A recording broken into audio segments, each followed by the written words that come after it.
evening hearings for Supreme Court nominee Brett Kavanaugh and Christine Blasey Ford, the woman accusing him of sexual assault, riveted the country today. Members of the Judiciary Committee could vote as early as tomorrow. If they approve, Kavanaugh will still need confirmation from the full Senate.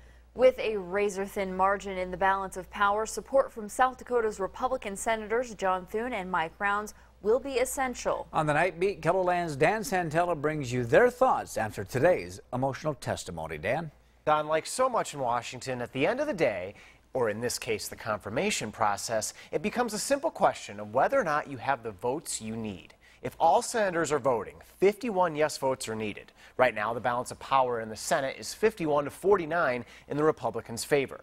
When I spoke to Thune and Rounds today, both said that given what they know now, Kavanaugh has their support. Professor Christine Blasey Ford accuses Brett Kavanaugh of sexual assault. Both Thune and Rounds are sympathetic to Ford. I think she is a very sincere person who has gone through a major trauma in her life. I don't know what caused the trauma, and I don't know about her well-being.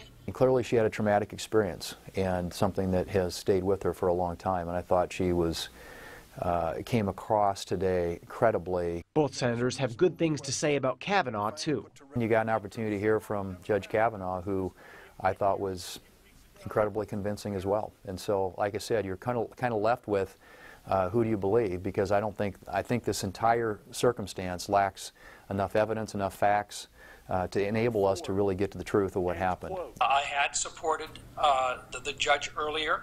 I've seen nothing yet that would make me change my mind, but I also want to once again go back and review the full recording of her full statement and the earlier questions that I did not get a chance to look at. Right now, both Republican senators would support him. At this point, it is my intention to support him, but I've got some work that I want to do for my own due diligence, just so that in my own mind, I've looked at everything. I intend, based on everything I've seen so far, and of course what we heard today, if the process moves forward, again, assuming that it will, I would expect to be a yes vote.